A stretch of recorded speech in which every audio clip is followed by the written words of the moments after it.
Hi, this is Agni. Hola, this is Azura. Don't forget, this is Salwa. Hello everyone, this is Grace.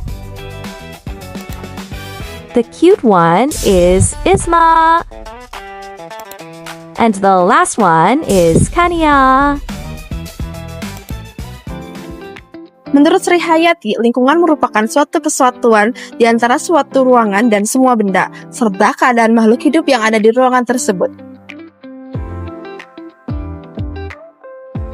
Taman yang kalian lihat saat ini adalah hasil dari para petani kebun yang menanam, merawat, dan juga mengembangkan mereka hingga akhirnya tumbuh menjadi lebih baik.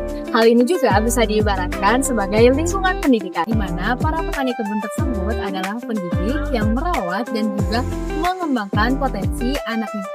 Lingkungan pendidikan dibagi menjadi dua, yaitu lingkungan pendidikan yang formal dan lingkungan pendidikan yang non-formal. Jika diibaratkan seperti baju yang aku pakai sekarang. Baju ini diproduksi oleh pabrik dengan memiliki standar tertentu dan diproduksi secara massal. Namun, ketika kita ingin memiliki baju yang memiliki pola yang unik atau berbeda, kita bisa membuatnya di sekolah. Menurut Ki Hajar Dewantara, di dalam hidupnya, anak-anak ada 3 tempat pergaulan yang menjadi pusat pendidikan yang amat penting baginya, yaitu alam keluarga, alam perguruan, dan alam pergerakan pemuda. Inilah yang disebut Tripusat Pendidikan, di mana posisi keluarga sebagai lingkungan pertama, sekolah sebagai lingkungan kedua, dan masyarakat sebagai lingkungan ketiga yang mempunyai peran, fungsi, dan tujuan yang berbeda, namun mempunyai visi dan misi yang sama, yaitu mempersiapkan anak agar kelak siap dan dapat hidup di lingkungan masyarakat. Kalau ditanya, di mana sih pertama kali kita belajar?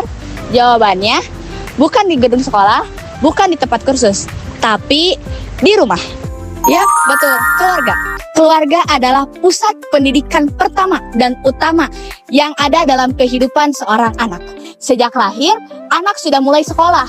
Anak sudah mulai belajar cara berbicara, cara belajar, cara sopan santun, dan tentunya mereka belajar mana yang benar dan mana yang kurang benar. Tanpa sadar, keluarga adalah guru pertama yang ada dalam kehidupan anak.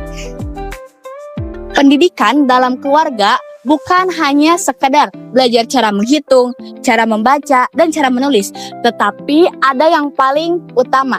Yang pertama, membentuk karakter dan kepribadian anak. Anak belajar cara jujur, belajar kedisiplinan, dan belajar soal tanggung jawab. Dan yang kedua, menanamkan nilai moral dalam kehidupan anak. Nah, di sini peran orang tua itu sangat penting. Orang tua memiliki peran penting menanamkan nilai-nilai tersebut sejak dini. Dan yang ketiga, mempersiapkan anak menjadi pribadi yang mandiri, agar kelak nanti seorang anak siap untuk menghadapi kehidupan di masyarakat. Hampir tiap hari kita di sekolah itu belajar, diskusi, atau cuma sekedar interaksi kecil-kecilan sama orang-orang di sana.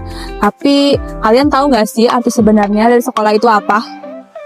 Sekolah merupakan lembaga pendidikan formal tempat berlangsungnya proses belajar mengajar, yang dimana di sana itu ada kurikulum, ada aturan, juga ada sistem pembelajaran yang jelas. Kebanyakan tujuan dari sekolah itu kan cuma buat dapat nilai yang tinggi aja, tapi nyatanya di sekolah kita bisa ngembangin pola pikir kritis dan kreativitas kita. Kita bisa membentuk sikap disiplin dan tanggung jawab, juga ngembangin potensi dan bakat kita. Ternyata fungsi sekolah cukup penting ya, karena sekolah menjadi tempat belajar ilmu secara terarah, membentuk karakter anak, dan juga tempat belajar bersosialisasi. Ditambah lagi, sekolah memiliki kegiatan untuk mengembangkan diri anak seperti ekstrakurikuler dan organisasi. Nah, yang terakhir dari Tripusat Pendidikan itu ada lingkungan masyarakat. Lingkungan masyarakat sangat penting karena berpengaruh pada pembentukan karakter seseorang.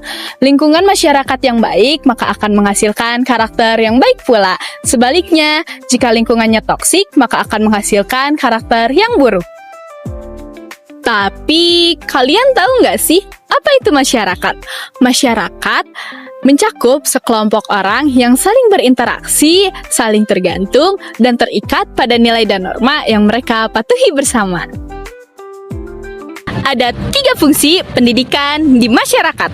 Yang pertama itu sebagai pengganti, yang kedua sebagai penambah, dan yang ketiga sebagai pelengkap pendidikan formal.